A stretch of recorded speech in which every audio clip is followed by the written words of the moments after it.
Buonasera a tutti, benvenuti all'Ateneo Veneto.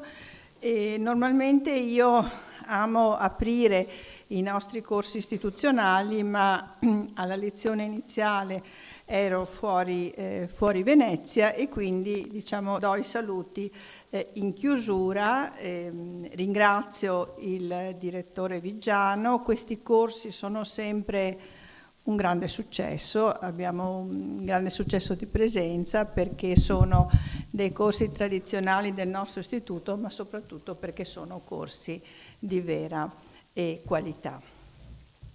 E abbiamo quindi deciso di, è stata colpa mia se il premio Cavallarin, invece che all'inizio, come è tradizione, è stato dato all'ultima lezione, ma avevo piacere di essere presente.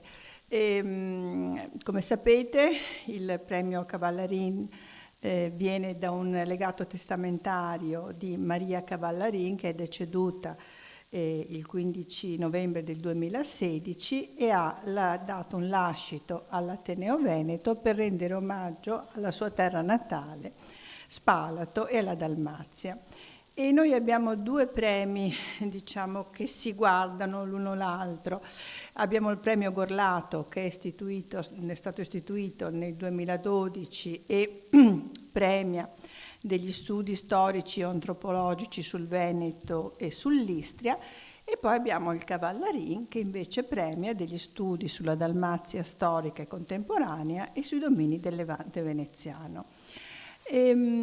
Mi piace sottolineare che accanto a questi due premi ne abbiamo anche un altro, che è il premio Torta per il restauro, che delle persone abbiano pensato di riporre e fiducia nell'Ateneo Veneto perché fosse il promotore e il continuatore dei premi da loro ideati.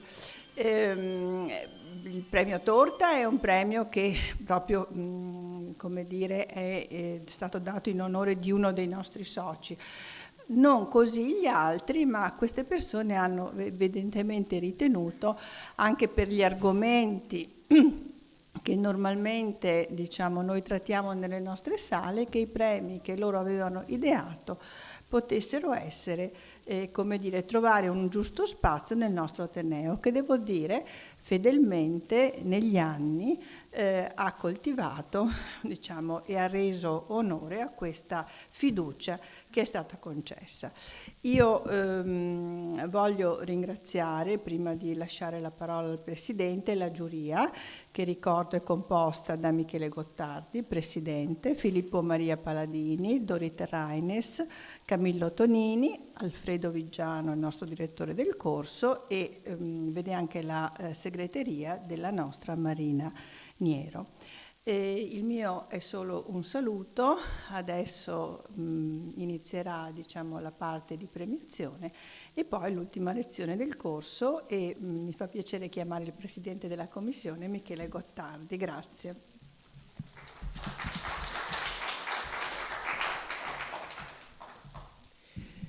Buonasera a tutti.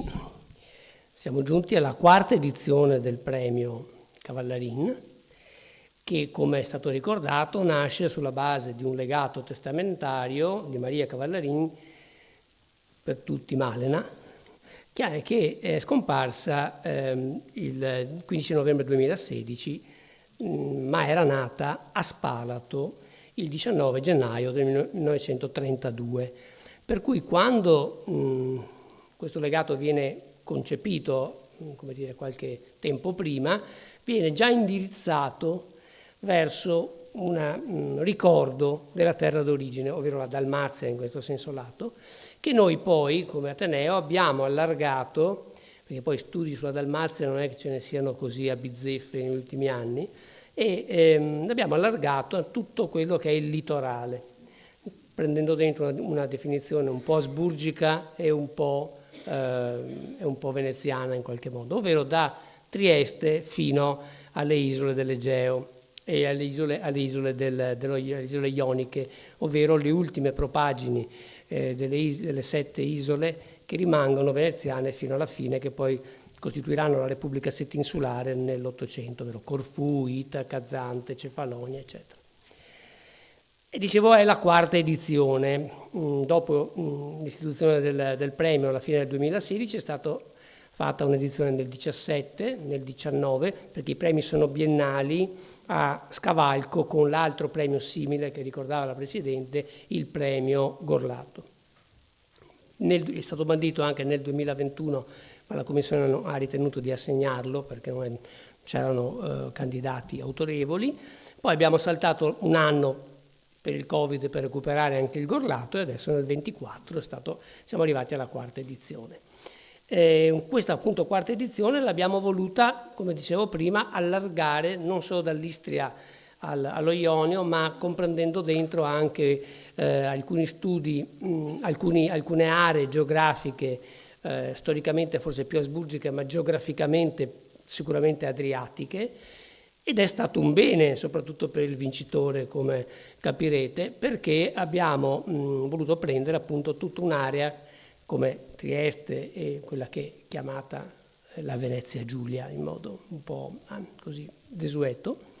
E quindi la commissione, che è stata ricordata, ma che è composta da professori universitari come qui presente il professor Vigiano dell'Università di Padova, Filippo Maria Paladini dell'Università di Torino, Dorit Reines di Ca' Foscari di Venezia, il dottor Tonini, già direttore di Palazzo Ducale, e da me come presidente, si è riunita il 13 dicembre e ha collocato, dopo l'attenta disamina dei candidati, ha conferito il premio all'unanimità a Filippo Vigini per uno studio su società, politica e istituzioni a Trieste nel 300. In particolare, il sottotitolo chiarisce poi il tipo di lavoro che è stato fatto molto su archivi notarili, il patriziato urbano tra attività private e dimensione pubblica. Come recita la motivazione del verbale, al di là della collocazione all'interno di una storiografia consolidata e tradizionale, lo studio di Vigini si presenta molto solido e decisamente interessante, soprattutto nell'analisi biografica e prosopografica degli attori della società triestina, preciso ed utile nel tratteggiare i caratteri sociali delle composizioni della stessa e raffinato nelle annotazioni relative alle sue trasformazioni interne. Oltre a conoscere la bibliografia chiaramente del settore, Vigini ha portato dei nuovi contributi alla storia di un patriziato e di una realtà storica che non è sempre stata studiata con attenzione. Di Trieste sappiamo tutto o molto dalla nascita del Portofranco, dall'inizio del Settecento fino all'8 e il Novecento, e tuttavia della parte medievale, come dire, si è sempre un po' studiata, si è sempre un po', come dire, avuto questo senso un po' di trascuratezza. E quindi è con molta gioia che chiamo qui il dottor Vigini per il premio che, come sapete, consiste in 3.000 euro che vengono consegnati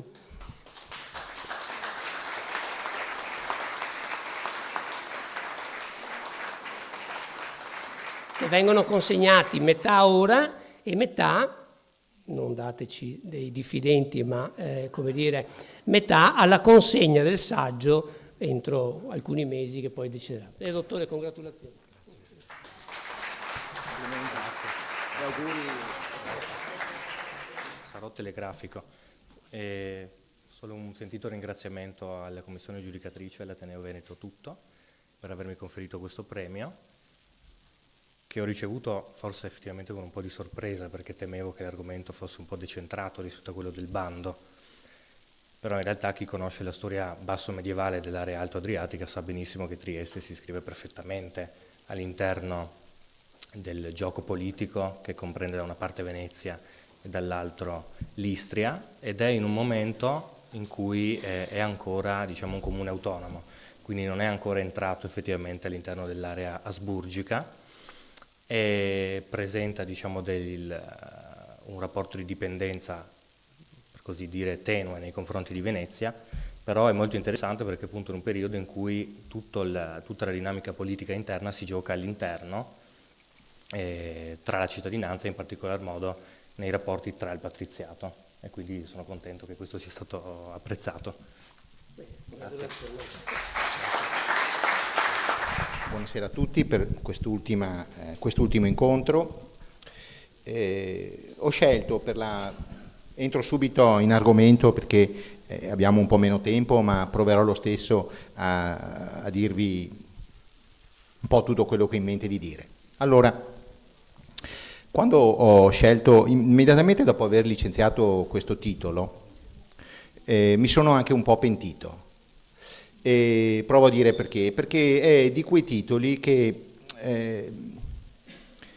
facilmente rischiano di cadere in due opposti difetti. Il primo è quello di una certa genericità. Il secondo è quello, ugualmente poco produttivo, mi sembra, che consiste nel raccontare un caso, una storiella, diciamo così, un evento. E però questo rapporto, quando parliamo di corruzione, allora come oggi, tra strutture, al plurale, ed eventi, è un nodo necessariamente e doverosamente da indagare. Allora io, partendo, come dire, da questo campo di tensione, da una difficoltà che emerge nel cercare di rendere chiare alcune cose e del tentativo di risolvere questa tensione, ho provato a organizzare così, poi mi direte. Allora, il tema del giudice, rimaniamo per il momento così, a questo titolo, del giudice corrotto, è un tema che attraversa strutturalmente, come proprio cliché, come stereotipo, la storia veneziana e la storia di tutti gli altri paesi europei. Io non conosco quella cinese, quella indiana, ma penso qualcosa di simile. Ora, sul perché, sul per come si sia formato questo stereotipo ci sarebbero molte cose da dire, forse qualche suggerimento proverò anche a offrirlo, ma non è questo il punto focale della mia riflessione, che appunto, mio dovere istituzionale, si concentra e si rinchiude entro i confini della Repubblica di Venezia. Allora, uno scrittore di fine 400, un aristocratico che ha seguito la mia prima lezione, anche non solo quella, ma insomma capirà bene, un aristocratico di tendenze molto oligarchiche, aristocratico veneziano, che si chiamava Domenico Morosini, scrive un trattato in latino, perché gli aristocratici elitisti di allora, ma non solo loro, insomma, chi voleva dimostrare di essere nobile in quanto a virtù, nobile per virtù, usava in una specie di ristrettissima, per carità, internazionale delle lettere, di interlocutori, usava la lingua latina. Cioè non era soltanto un vezzo, una curiosità per l'umanesimo, era anche un segno di distinzione. Noi scriviamo tra di noi in latino perché tanto il volgo non ci capisce e in ogni caso non ci potrebbe capire. Allora questo aristocratico di tendenze così elitistiche scrive un trattatello molto interessante che qualche studioso ha paragonato ad una specie di considerazione alla Machiavelli ante litteram. Questo trattatello è scritto, non sappiamo bene, ma insomma all'inizio degli anni 90 del 400. Si può dare una datazione interna attraverso come dire, delle tracce, non c'è la data precisa, noi la ricostruiamo perché lui dice certe cose. Questo trattato si intitola Il de bene instituta Repubblica. La Repubblica potremmo tradurre ben governata. In questa Repubblica ben governata, Contarini non riprende il solito mito veneziano, il governo misto, l'equilibrio, la pace, no, dice qua noi abbiamo dei problemi strutturali alla fine del 400 qua a Venezia. E uno dei più gravi di questi problemi strutturali, ne elenca diversi, ma il più grave, forse il più grave, è quello dell'esercizio della giustizia. E concretamente vuol dire che i giudici sono corrotti. Che i giudici sono corrotti. E allora sapete cosa dobbiamo fare?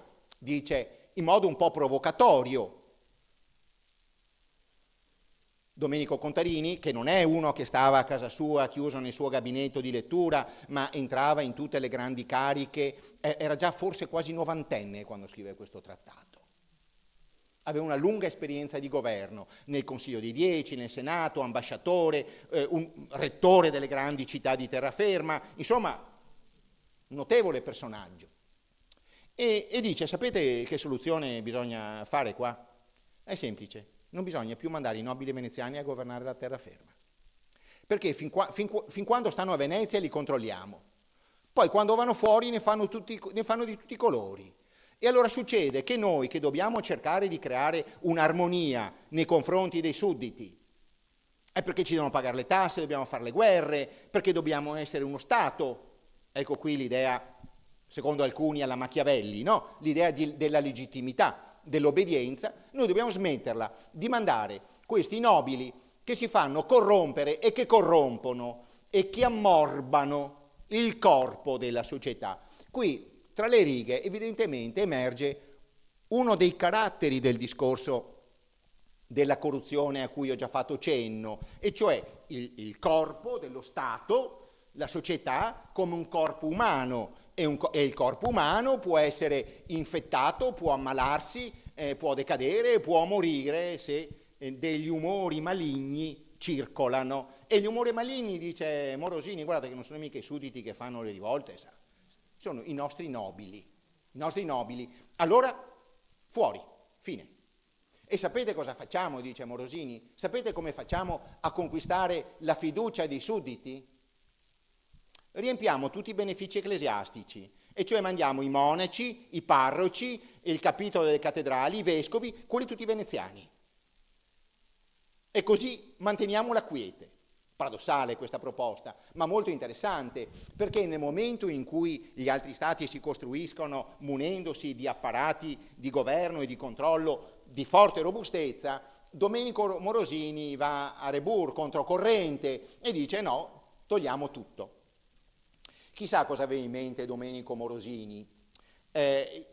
Facendo delle spigolature, delle piccole pesche d'archivio, possono emergere però alcune testimonianze che ci fanno pensare che Morosini non abbia del tutto torto, o non fosse un discorso poi così campato per aria, quello che stava componendo, quello che ha composto nel suo trattato. Tanto per dire solo un paio di casi, tratti tra i numerosi.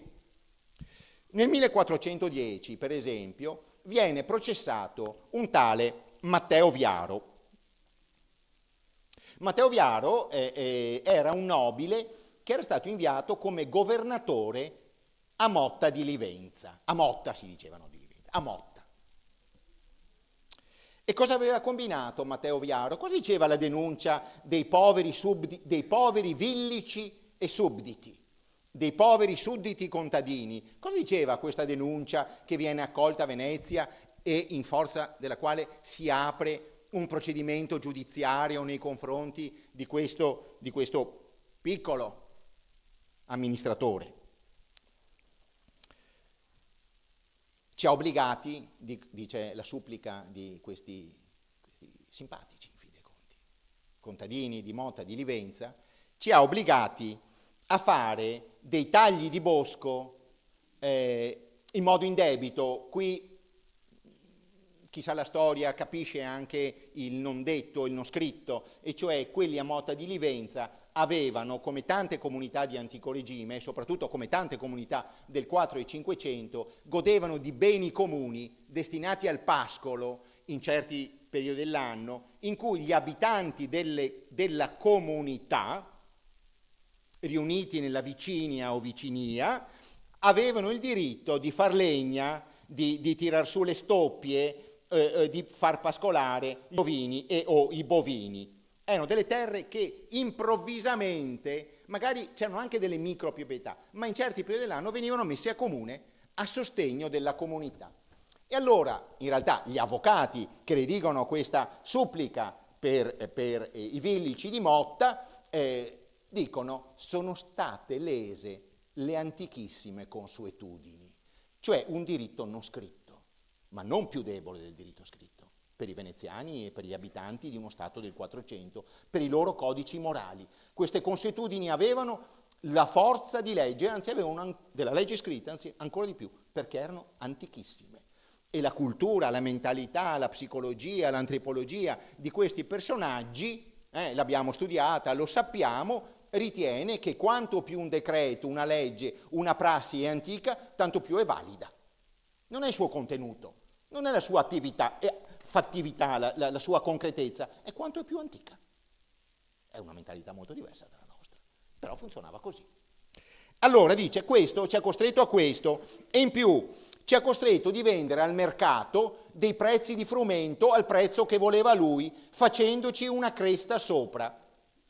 Allora, ancora una volta, leggendo a controluce, noi sappiamo che nel mito del buon rettore veneziano, quello che era scritto nei miti veneziani, il buon rettore veneziano a una cosa doveva provvedere prima di tutto, al fatto che i monti frumentari, i depositi di frumento fossero sempre pieni, per sovvenire la comunità nei periodi di crisi e per creare un abbassamento, si pensava così, nella mentalità economica di allora, un abbassamento dei prezzi del grano. Bene, il povero Viaro faceva esattamente il contrario, e cioè usava una specie di cartello in cui costringeva con la violenza diretta botte e indiretta, cioè guardate che vi denuncio per malavita, una violenza diretta e indiretta nei confronti dei sudditi.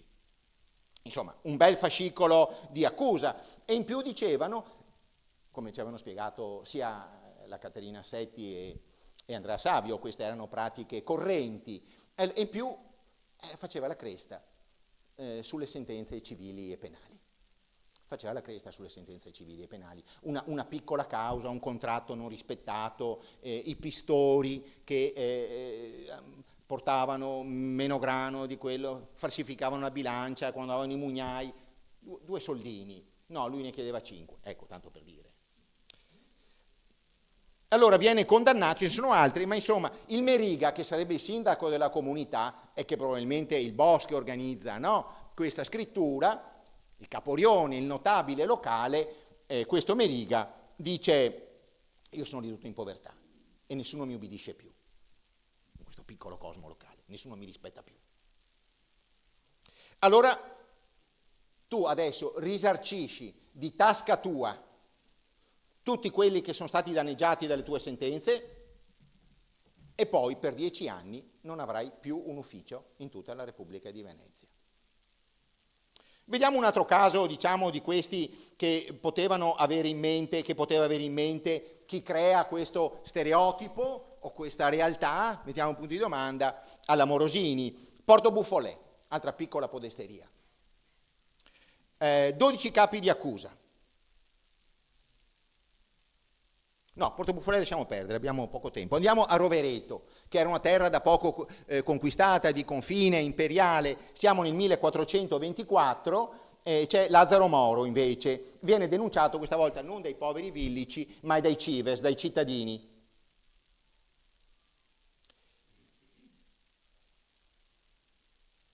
Ha congregato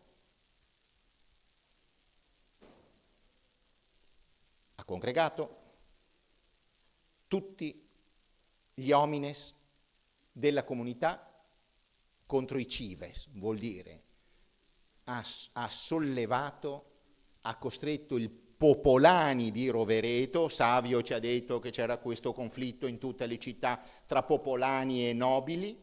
Ha congregato tutti i popolani, così traduciamo, l'essenziale dettato di queste sentenze, ha congregato tutti i popolani contro i cives, i nobili di consiglio.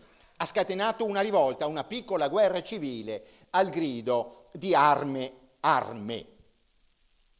E in più ha usato la giustizia come forma di vendetta, viene detto proprio così, come la forma della faida medievale. Lui la giustizia, che doveva essere lo specchio della Repubblica, la virtù della Repubblica, l'ha usata come vendetta nei confronti di chi aveva appellato una sua sentenza a Venezia. E cioè alcuni di Rovereto erano andati lì e avevano detto: senti, questa sentenza non ci va bene, mandate una lettera ducale. E il Consiglio Ducale aveva mandato una lettera e questo li ha condannati tutti come vendetta. Verrà imbastito un processo anche per questo. Allora questo è un aspetto del refrain che adesso cercheremo di articolare, di questo giudice corrotto che arriva, che attraversa tutta la Repubblica di Venezia, la storia della Repubblica di Venezia. Rimaniamo a questo livello descrittivo e poi cominciamo a fare qualche considerazione di ordine generale. Noi abbiamo detto il giudice corrotto e in questo caso abbiamo parlato di rettori, di nobili veneziani che governano le città piccole e grandi di terraferma. Ma in realtà chi faceva veramente la giustizia e i processi e le sentenze nello Stato Veneto non erano i nobili veneziani. Erano presenti, magari mettevano una firma, ma non erano i nobili veneziani. Era uno staff di esperti, di tecnici che erano al servizio dei nobili veneziani e che gli stessi nobili veneziani sceglievano quando venivano eletti. Non erano scelti, eletti dal Senato, del Maggior Consiglio. Il nobile veneziano che andava a Vicenza era nominato dal Maggior Consiglio e poi diceva: io mi porto te con me e venite con me. Allora, sostanzialmente questi tecnici erano nei centri piccoli come quelli di cui abbiamo parlato, si chiamavano i cancellieri, facevano tutto, scrivevano i processi, interrogavano, trascrivevano le testimonianze, gli atti, tutto. I cancellieri, come oggi sono i cancellieri. Ma nelle città più grosse venivano inviati dei personaggi un po' più colti, un po' più preparati. Si chiamavano gli assessori, anche questo preso da una parola, da un termine latino. Allora, questi assessori erano sostanzialmente dei nobili che dovevano laurearsi in diritto allo studio di Padova, cioè dovevano avere un po' di cultura giuridica, dovevano necessariamente, sentite un po' che specificità, perché anche in altre realtà ci sono assessori, ci sono i tecnici ovviamente, ma qual è la specificità veneziana che veniva da alcuni contestata, da altri apprezzata? Questi assessori dovevano essere nativi e sudditi dello Stato veneto. Non potevano essere dei trentini, non potevano essere dei lombardi, non potevano essere dei toscani. Ma invece i giuristi veneti che si addottoravano in diritto potevano andare a fare gli assessori a Trento, a Viterbo o a Genova, potevano farlo, ma non valeva il contrario, cioè è un'elite regionale, diciamo, che si sta formando e si sviluppa proprio nel corso del Cinquecento e del Seicento. Allora, quando dobbiamo pensare alla figura del giudice corrotto, dopo questo periodo iniziale di cui vi ho raccontato queste piccole storielle, alla macchina della corruzione giudiziaria, poi vedremo cosa vuol dire esattamente, no? Torneremo alle osservazioni della mia prima lezione. Dobbiamo esattamente pensare a cosa fanno questi signori. Sono loro i potenzialmente corrotti di tutto il meccanismo, e si capisce perché la società veneta nel 500, 600 e 700 non è più quella elementare del 1410 e del 1424, dei primi due casi, è molto più complessa. Si è stagliata, per esempio, un'elite di contadini ricchi, che vogliono diventare cittadini, diciamo di questo strano termine di contadini borghesi, sembra un ossimoro, una contraddizione, ma che hanno terra e che molto spesso si uniscono anche in associazioni di tutti gli abitanti delle comunità rurali che si chiamano i corpi territoriali, i territori, queste comunità. Si è diversificata la società veneta, è più complessa e quindi è più complesso governarla, sono più complesse le cause, bisogna saperci fare. Ecco qui lo sviluppo di questi che vengono accusati potenzialmente di corruzione. Ma facciamo parlare un contemporaneo. Uno di questi cancellieri, di questa elite nuova del governo veneziano, si chiamava Lorenzo Priori. Lavora tra la fine del 500 e l'inizio del 600, ci siamo spostati più avanti rispetto alle testimonianze iniziali. Lorenzo Priori scrive un libro che ebbe un'enorme fortuna e che circolò per 1 secolo e mezzo ed era presente su tutti i tavoli degli avvocati, degli assessori, dei cancellieri veneti e talvolta anche lombardi, perché trovavano che fosse interessante. Questo Lorenzo Priori scrive un libro, una pratica si diceva, questo era il termine, che si intitola appunto La pratica criminale secondo il rito delle leggi della Serenissima Signoria. È molto interessante questo libro perché è organizzato a capitoli, a capitoletti, con un titolo, non è il giurista dotto che scrive in latino, non si capisce niente, è molto attento alla realtà effettuale, scrive in volgare, appunto. Uno di questi capitoli ha questa cosa qui. Giudice corrotto nella giustizia. Dedica proprio un capitolo al giudice corrotto nella giustizia. Cosa scrive?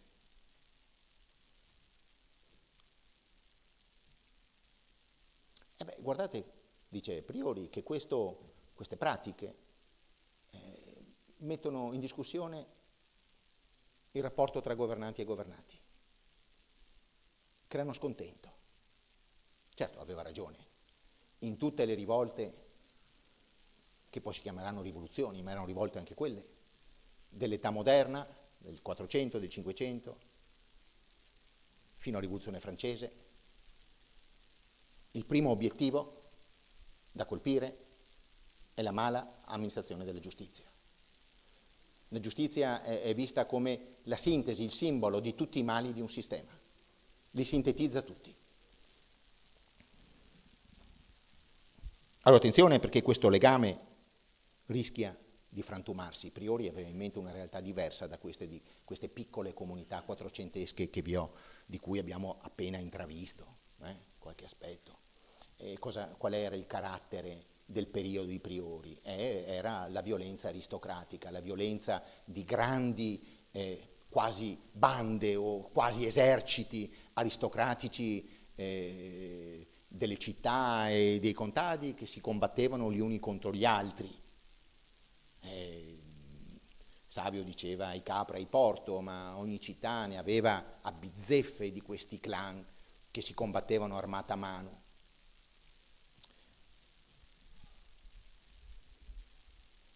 Allora Priori dice: considero prima di tutto il giudice che corrotto, qua parla lui, corrotto da denari o mosso da ira e da nemicizia, come quelli del 400, ira e nemicizia nei confronti dei sudditi, ingiustamente condannasse un innocente alla morte. Allora il giudice che mosso da spirito di vendetta condanna qualcuno a morte, secondo Priori, età corrusca, drammatica, deve essere condannato pure lui a morte. Interessante che un cancelliere dica: guardate che se trovate un nobile veneziano che condanna qualcuno a morte, tagliategli pure la testa, che a me va bene. E doveva essere condannato a morte, dice, come omicida e declarato falsario. L'omicidium è diciamo il crimine più grave tra quelli che, come dire, prevedono appunto descrivono il sottrarre la vita a qualcuno, l'omicidium è il più grave, e come falsario, che era un crimine ugualmente grave.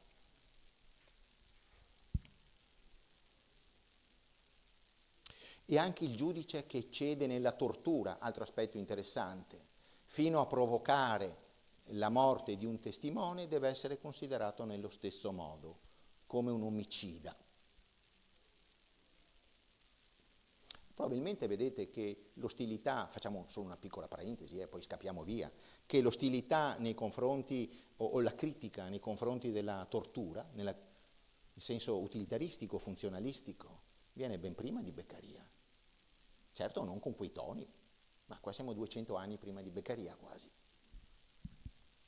Allora, dice, ma c'è un motivo funzionalistico, guardate, sentite un po', è meglio non abusare della tortura, di questo modo di estorsione che è che porta corruzione al corpo sociale, perché il popolo, sentendo la morte di un reo, seguita per i tormenti, s'eccita grandemente alla tumultuazione, cioè il popolo che vede un reo che viene torturato eccessivamente si ribella con le armi in mano, arme, nei confronti della Repubblica di Venezia. E poi aggiunge altre cose interessanti, le situazioni più frequenti. Quando il giudice, sotto pretesto o titolo d'ufficio, e qui ha in mente, io credo, i rettori, col pretesto dell'ufficio, io sono il governatore, sono il rettore della città, quindi il nobile veneziano, si componesse con alcuno di far giustizia o di non farla, cioè non seguisse l'idea che lo doveva dirigere, bisogna la giustizia è cieca e quindi va fatta in modo impersonale nei confronti di qualcuno, ma si compone, cioè si mette a discutere, la facciamo o non la facciamo? Ti metto sotto processo, ti minaccio o ti assolvo anche se dovresti andare sotto processo? Questo vuol dire con queste due paroline. O che spaventasse una delle parti per indurla a fare quel che vuole lui o altre cose ancora che si possono immaginare, ecco, bene, questo tale giudice commette, e qui abbiamo una definizione interessante e quasi contemporanea, perché le altre volte dicevamo, ma le parole che usiamo noi per descrivere la corruzione, a Grappolo, i suoi simili, correvano allora oppure no, beh dice commette concussione. E la concussione va punita con pene che possono essere ad arbitrio dei tribunali veneziani, quindi pene anche altissime. Allora è chiaro che qui c'è un'emergenza in corso.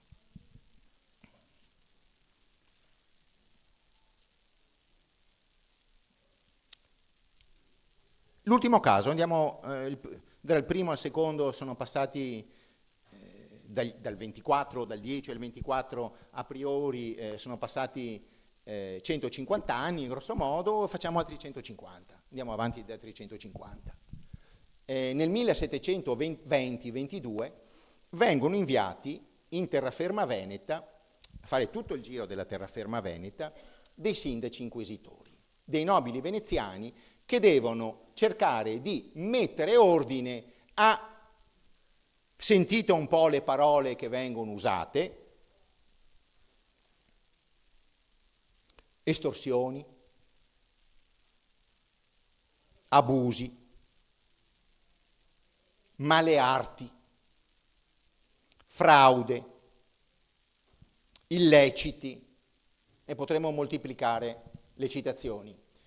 Tutte queste sono termini che corrono negli interrogatori che questi sindaci inquisitori, questi nobili veneziani, compiano tra 1720 e 1722 in diversi luoghi della terraferma veneta, cioè fanno tutto il giro, visitano tutte le città e le cittadine.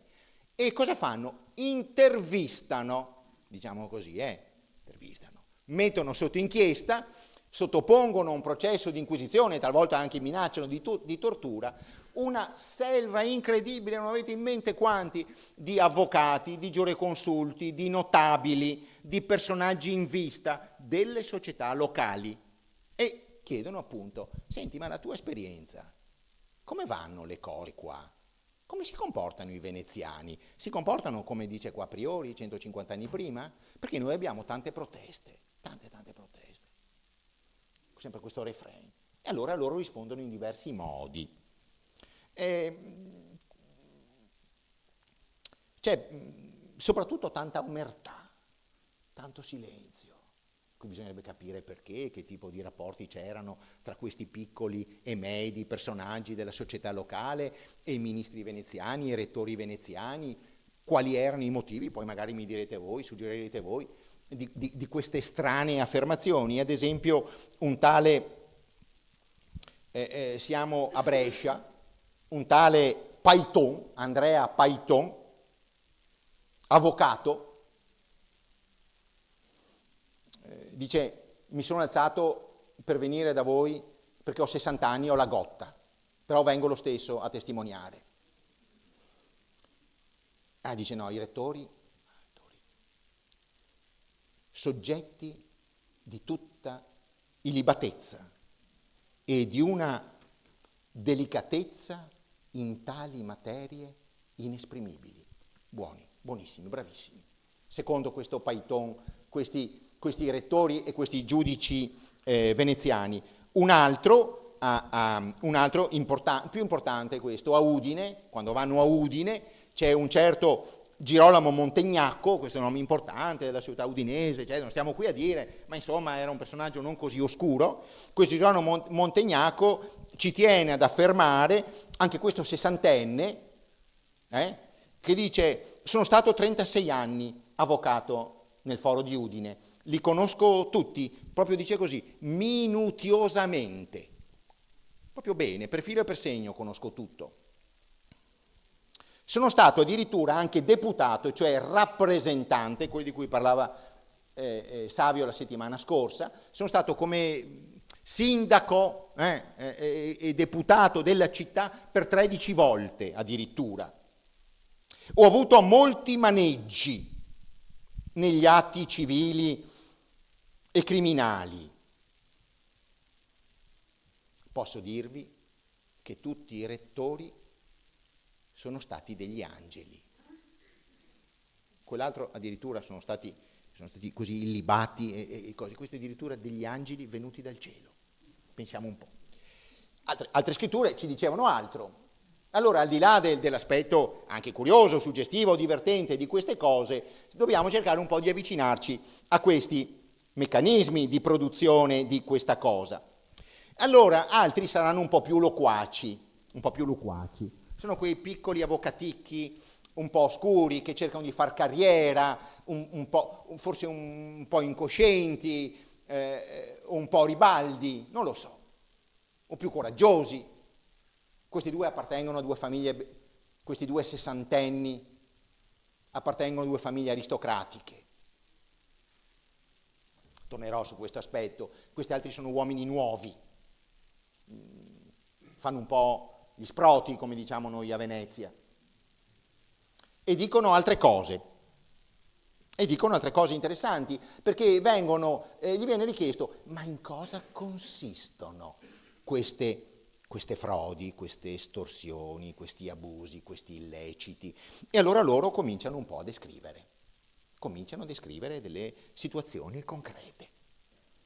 Ad esempio qualcuno dice, guarda, ci sono in realtà delle cose strane. Per esempio, quando parlano gli avvocati di fronte a una magistratura, che sta a Brescia, ad ogni seduta, come diciamo noi, seduta, ad ogni seduta di quel tribunale, quando parlano gli avvocati, i giudici, sentiamo cosa dice questo venivano chiamati gli insetti del foro, questi piccoli. Altri dicevano, in Emilia dicevano gli operai, dispregiativo, l'operaio, gli operai delle liti, questi uomini oscuri che adesso qui di cui sentiamo un po' la voce. Allora dice, ogni sentada i giudici chiedono un paro di ducati, un'altra volta un paro de Filippi, altre volte un zecchino, e anche altre volte 3 Filippi, secondo il tempo che si sono fermati.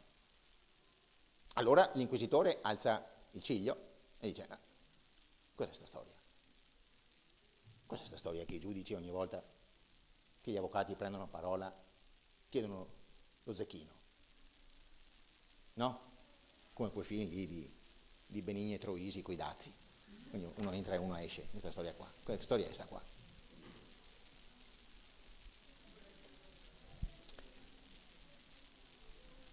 E di tali riscossioni non si fa nota. Allora l'inquisitore dice: ma non va mica bene sta roba qua. No, questa si può fare così. Perché? Perché noi veneziani vi abbiamo da 150 anni e voi non lo capite, vi mandiamo ordini e decreti che dovete fare delle tariffe che sono fisse. E cioè dovete dire ogni sentenza costa mezzo ducato, ogni cosa costa quell'altro, ogni interrogatorio costa 2. Non potete che ogni volta che uno si siede 3 zecchini, 2 zecchini, 1 zecchino. Ma che storia è? Voi dovete seguire le tariffe. Come mai fate sta roba? Allora questi restano un po' imbarazzati e dicono: è una pratica invecchiata. Allora attenzione, è una prassi vecchia. È una consuetudine, quello che vi dicevo prima, che viene prima dei decreti del Senato. È sempre stato fatto così. Ed è tanto interessante che sono anche negli statuti della città antichissima, di nuovo, cioè negli statuti del 200 e del 300 di Brescia. Allora il giudice dice: fammi vedere questi statuti. Non so come sia andata a finire. Però è chiaro che c'è un conflitto tra codici, di cui tornerò tra 2 minuti in sede di conclusione. Allora, come venivano chiamate queste robe? Venivano chiamate, c'era un gergo, anche in Lombardia, anche in Italia, queste cose, cioè sono legali e sono illegali, sono lecite e sono illecite, sono legittime e sono illegittime. Questo è interessante perché gli stessi testimoni stanno lì a mezza via, ma io credo non perché, questo è quello che vorrei dire complicando un po' il quadro, un po' avvenimentiel, no? Da avvenimenti che ho finora raccontato. Come mai queste sportule, questo era il termine che veniva usato, non si sa bene dove collocarle, o le si colloca in un certo modo secondo certe situazioni.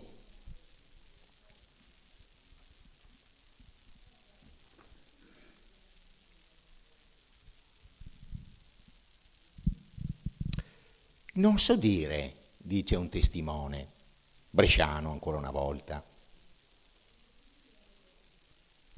se quei pagamenti, questi ma anche altri che si potevano fare, siano abusi o estorsioni, oppure esazioni. Qui le parole sono molto interessanti e potremmo rifletterci bene. Oppure sono esazioni convenienti, perché, come ho detto,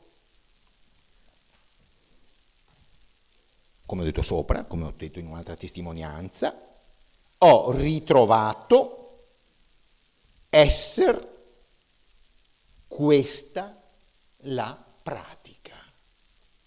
Allora, non so se sia lecito o illecito, corruzione o sistema legittimo, ma so che questa è la prassi.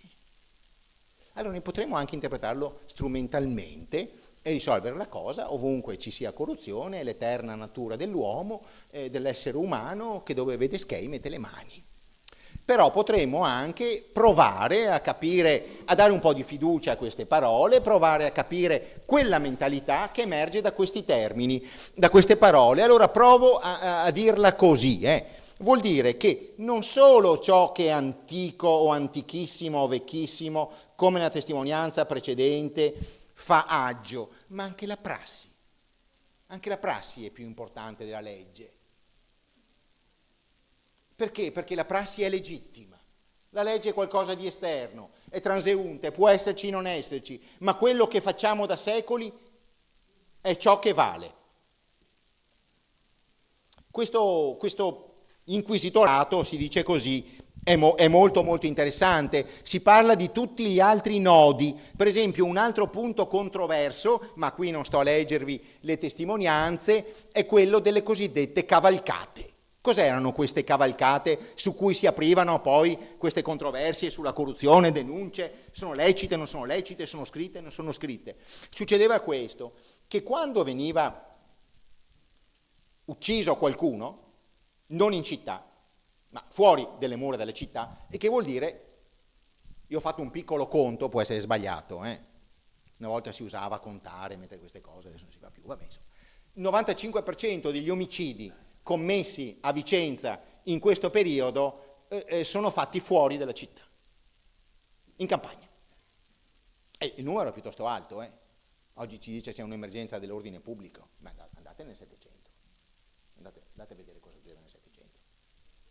Allora era obbligatorio che questi giudici, questi burocrati, questi cancellieri, con le loro squadre di birri, dovessero portarsi fuori la città, andare sul luogo del delitto, ci doveva essere un medico che faceva una perizia medica e quei cancellieri dovevano raccogliere la voce comune dell'ambiente, cioè dovevano chiedere a tutti gli abitanti di quella comunità cosa è successo. Cosa è successo? Soltanto quando il medico aveva fatto la sua perizia ed era stato scritto un rapporto di queste voci, si poteva portare via il cadavere, si poteva seppellire il cadavere. Ora questo è interessante perché quando Beccaria e i suoi amici criticheranno questo sistema che stiamo studiando, diranno, ma cosa volete fare un processo giusto? Cosa volete la giustizia giusta? Quando le prime testimonianze, che sono le prime, le più importanti, vengono raccolte da degli analfabeti, dette da bocche da altri analfabeti che sono gli abitanti di quelle comunità. È un salto culturale che si è prodotto. Però questo si faceva questa cavalcata, e cioè i birri andavano a cavallo, cavalcata, in quel luogo. E anche lì c'erano le tariffe fissate e anche lì ci facevano le creste, naturalmente, anche sulle cavalcate. E allora c'erano tutti questi aspetti microscopici, ma che danno un quadro piuttosto interessante. Del tono quotidiano, potremmo dire, di queste vicende e della loro difficile interpretazione, però.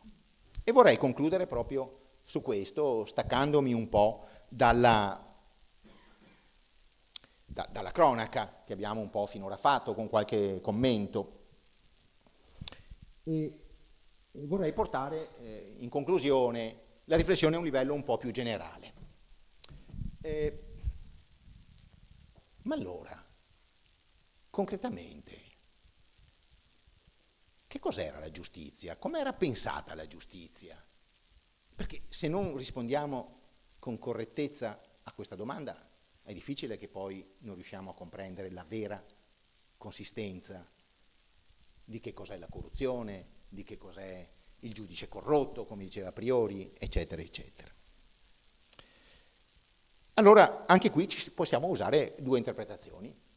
Una tranquilla, e possiamo dire, come ha fatto uno studioso inglese, che ha scritto un libro, Bribery, è dedicato, partendo dalle testimonianze della Bibbia, che sono molto interessanti, dell'Antico Testamento, fino ai casi più recenti delle città statunitensi, italiane, veneziane, eccetera, eccetera. Cosa volete fare? È un dato costante. Come nasciamo, ci riproduciamo, moriamo, c'è anche la corruzione. Però possiamo anche provare invece a articolare una interpretazione un po' meno immediata o facile. Allora, chi studia queste cose bene ci ricorda che prima di quella così netta separazione o rivoluzione culturale che è portata dalla rivoluzione francese, dallo Stato borghese, dallo Stato costituzionale, ben prima di questo c'è un lungo periodo in cui la giustizia, il potere era concepito e vissuto in un altro modo. Allora dice, bene, questo modo è, come dire, costruito su dei concetti, su delle parole d'ordine che sono state pensate da giuristi, filosofi dei piani alti, ma che poi, come dire, si intromettevano, facevano parte della vita quotidiana di questi individui che abbiamo letto e forse ci aiutano anche a spiegare queste parole che ci hanno fatto un po' sorridere. Allora si dice, bene, fin dal tempo dei Greci e dei Romani era stata elaborata una idea della giustizia, tra le varie idee della giustizia, ma un'idea della giustizia che diceva questo. Ci sono due tipi di giustizie, dicevano questi saggi, questi filosofi, questi intellettuali che leggevano Aristotele, che leggevano Cicerone, eccetera, eccetera, eccetera. Dicevano, sentite un po', c'è una giustizia che noi possiamo, i dotti, parlo in modo difficile, c'è una giustizia che possiamo chiamare commutativa, dicevano così, e una giustizia che possiamo chiamare distributiva. Sono diventati matti gli interpreti per dire ma cosa vuol dire sta roba qua? E adesso provo a dirlo in 25 secondi. La giustizia commutativa, così come ho capito io, poi c'è chi ha capito in modo migliore, più complicato, ma intanto io dico come ho capito io. La giustizia commutativa e la giustizia distributiva si dividono per questo motivo. L'una è fondata, parlano sempre i dotti, sulla lex, sulla legge, sul testo della legge. Un'altra è fondata sul principio dell'equitas, dell'equità. Capito ancora niente? Proviamo a spiegarlo ancora un altro momento. Vuol dire, no, ci arriviamo, vuol dire questo, vuol dire concretamente questo, che se io ho la lex, cos'è la lex? Vuol dire che c'è scritto che uno che commette un omicidio, uno stupro, un incendio, un furto di legna, ha questa pena. Uno, chiunque. È l'idea della giustizia cieca, che non guarda negli occhi, che non vede che tu sei una donna giovane, che io sono un uomo abbastanza in là con gli anni, non guarda questi caratteri. E cosa guarda invece? E guarda il soggetto, per così dire, astrattamente inteso, e applica la legge. Questa è una forma di giustizia legittima. Adesso questo abbiamo capito. Chiunque sia, se ha commesso un omicidio, un incendio o una falsificazione di monete, che era un crimine gravissimo, la sodomia, altro crimine gravissimo, non si guarda in faccia. La pena è quella. Il caso clamoroso di questa roba, l'eretico, no? L'eretico deve essere punito come eretico. Tutti questi, gli ultimi tre che vi ho detto, sono dei delitti, venivano chiamati di lesa maestà, non si può transigere. Tutti con la stessa spada, altra immagine che corre, no? Nei quadri, nelle stampe. L'altra giustizia invece cosa dice? Quella dell'equitas. L'equitas invece è la considerazione dei rapporti di forza, la considerazione dello status di ciascuno. E cioè, tu che sei un giudice, un cancelliere, un assessore, un ministro, una zecca garbugli, tutto quel che volete, tu che sei uno di questi, va bene, c'è quel codice, ma ce n'è anche un altro. Una bravissima storica italiana, veneziana, che sta studiando queste cose e che sta a Princeton, in un posto meraviglioso, che si chiama Francesca Trivellato, dice che c'è una mescolanza tra queste due cose che vi sto dicendo. Questa seconda ci dice esattamente che tu devi considerare quello che si dice lo status. Cicerone diceva la dignitas, noi diremmo il ruolo sociale, il fatto che tu appartieni a quella famiglia, il fatto che tu sei un aristocratico, il fatto che tu sei un pezzente, nel momento in cui giudichi. Allora si incrociano questi due temi, si incrociano questi due modelli. L'uno non caccia l'altro e convivono insieme e vengono applicati di volta in volta. E questo dipende anche dalla psicologia del giudice, dalla volontà del giudice. Ci sono, per esempio, e adesso finiamo, ma dei rettori veneziani che sarebbero portati ad applicare la Lex e non guardano in faccia a nessuno, e ci sono invece altri che dicono, no, signori miei, per governare bene è giusto essere severi e intransigenti, ma attenzione che dobbiamo considerare anche la dignità e lo stato sociale delle persone. Allora vuol dire che non ci sono dei principi generali che vengono applicati di volta in volta, dei principi generali come è per la nostra legge, come è per il nostro diritto, come è per la nostra vita, ma ci sono delle situazioni che di volta in volta innescano, per così dire, dei teatri sociali. Cosa sono questi casi che vengono raccontati se non delle specie di recite in cui appunto si recita soggetto e c'è il gioco delle parti? A seconda delle situazioni si decide. Ecco allora l'interesse di questo discorso intorno alla corruzione, le sportule, queste cose grigie, anche un po', insomma, non troppo divertenti, perché ci consente di cogliere da vicino questo momento di riproduzione sociale del potere, dei valori, della vita collettiva, del concetto di ciò che è giusto o ingiusto, di ciò che è immorale o immorale, lecito o illecito. Con questo punto di domanda, forse, con questo suggerimento, vi ringrazio e concludo.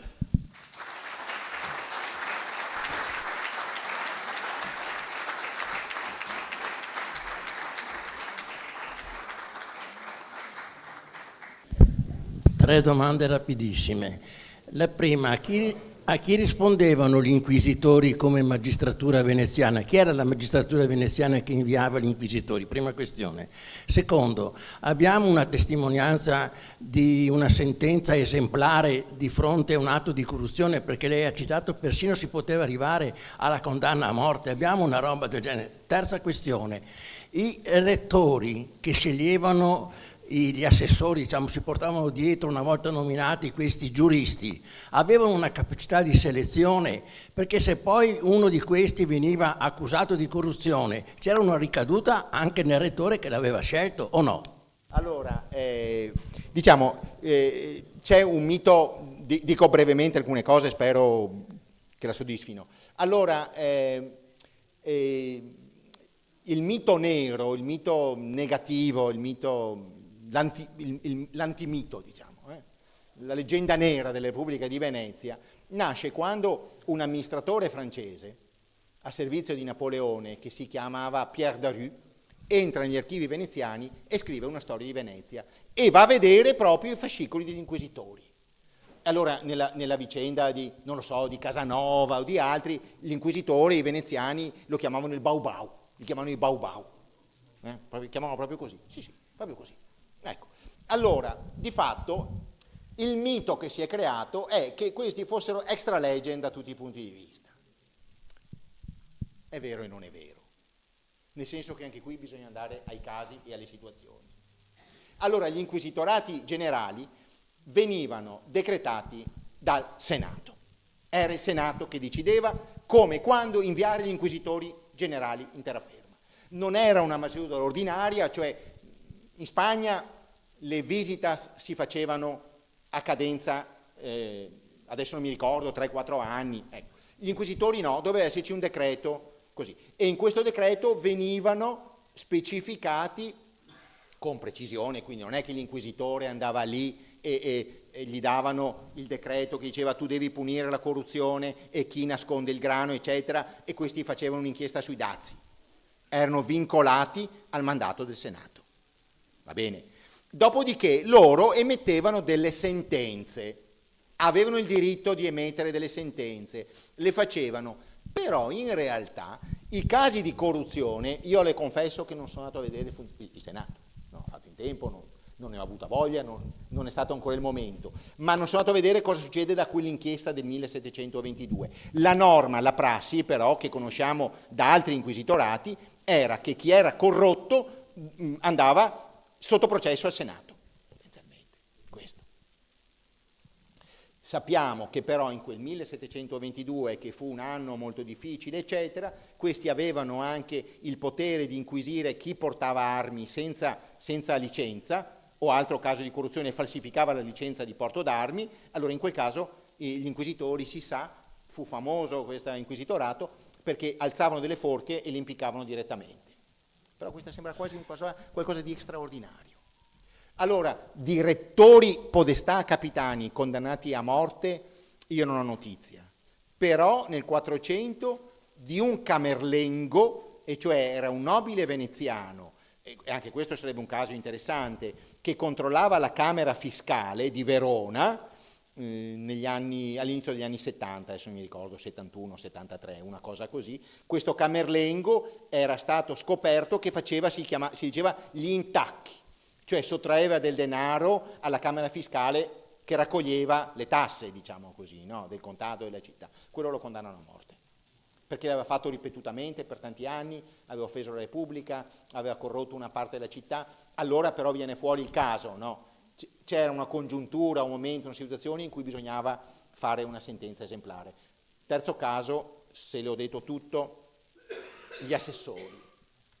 Certo, questa è una bella questione. Se avessi avuto tempo per un quarto caso, vi avrei raccontato la vicenda, questa meritevole quasi di una sceneggiatura, televisiva, di un telefilm, di un film, di un assessore che va a Vicenza. C'era tutta una gradazione interna di questi assessori. I più importanti si chiamavano i vicari, che facevano anche da luogotenente, avevano, come dire, il diritto di firma del rettore, quindi era un ruolo alto. E poi c'erano i giudici del maleficio, che erano quelli che facevano i processi, e poi ce n'erano di minori, che avevano delle competenze civili. Nelle città grosse vanno 4 assessori, nelle città medie vanno 3 e poi in quelle piccole 2. Quindi c'era una gerarchia. E sono dei professionisti, nel senso che se noi tracciamo le carriere di questi, nel periodo che nasce qua, e una delle conseguenze di questa legge, di questo inquisitorato, è fare una legge che riguarda gli assessori, cioè una legge di arruolamento degli assessori, che devono portare le prove della loro illibatezza, della loro cultura, direttamente all'avvocato di comune, che darà il placet, eccetera, una specie di processo di abilitazione. Questi fanno carriera, noi sappiamo, grazie a questa istituzionalizzazione, diciamo così, del ruolo, noi riusciamo a cogliere gli anni in cui questi girano. I più bravi andavano avanti 20-25 anni. Valeva, come per il sistema repubblicano, valeva la contumacia, e cioè tu stavi con un rettore a Vicenza e poi non potevi più fare l'assessore a Vicenza, per quel periodo dovevi andare a Verona, poi potevi tornare a Vicenza, e troviamo come questi vanno in giro per la terraferma veneta e quindi creano anche una koiné, no? Un lessico comune, una pratica comune. Questa è una cosa che non è stata studiata, ma è molto interessante. Il problema è che loro, anche dopo la legge del 22, i rettori continuano a scegliere però, anche se è stata una selezione. Allora, il processo si chiama il processo a Marco Guerra, questo che le dico, del 1771. È veramente molto interessante perché viene chiamata a testimoniare tutta la Vicenza bene, tutti i nobili, tutti i borghesi e tutti gli artigiani. E qui c'è veramente, come dire, la fotografia, la radiografia di tante cose che abbiamo detto, perché questo Guerra viene ritenuto un arrogante, e cioè uno che vuole la Lex, in quel modello di giustizia che abbiamo detto, che non guarda in faccia a nessuno. Ma come? Noi che siamo i deputati vicentini, che abbiamo questi antichissimi privilegi, quella roba lì, di entrare nella Camera del Consiglio, e lui ci manda fuori a calci di dietro, si mette a urlare, è ben raccontato. Oppure le cavalcate, questo qua fa un sacco di cavalcate, per ogni motivo prende il cavallo e va a vedere i cadaveri. Non va mica bene, ci tira su un sacco di soldi, non li abbiamo più in cassa. E poi la parte più bella, la corruzione è proprio come dire, a 360, a tutto tondo. A un certo punto, la cosa divertente di questo processo, oltre a questa litania, no, di questi minimi tristi accadimenti, è che cominciano, è strana questa, un sarto, poi uno che fa le parrucche, poi il direttore del teatro di Vicenza. E io, cosa fa questo? E niente, io ho fatto la parrucca, sono andato a casa, parrucca bellissima, mi ha mandato via, sono tornato 3 volte e mi ha preso calcini di dietro e mi ha detto che lui è il giudice assessore e che la parrucca gli è dovuta. Lo stesso la livrea e lo stesso tante altre cose, e cioè la dignitas, travestita, stravolta, ma quella roba lì. Anzi, Guerra è anche un po' stupito che ci siano questi villani, questi osti, questi parrucchieri che gli chiedono anche dei soldi indietro. Ma la cosa poi più divertente, concludiamo con questa nota, il corso di quest'anno, vi ringrazio per essere venuti, io spero sempre che ci sia un mio successore e una mia successora, lo auspico, insomma, va bene, chiusa la parentesi, ma le cose più divertenti sono che c'è un'accusa corale a questo qua. Questo qui è talmente fuori riga, non rispetta i privilegi della città, non rispetta la nobiltà vicentina, fa le cavalcate, vuol fare i processi da solo, non sente nessuno. Ma è talmente, oggi come si direbbe, con una sindrome narcisistica, non so, ecco, talmente accentuata, dico così perché adesso sentite, che va a puttane tutto il tempo. Va nei bordelli e si è preso anche la sifilide e altre malattie, e quindi è proprio il titolo del mio intervento, un giudice degenerato e corrotto. Basta.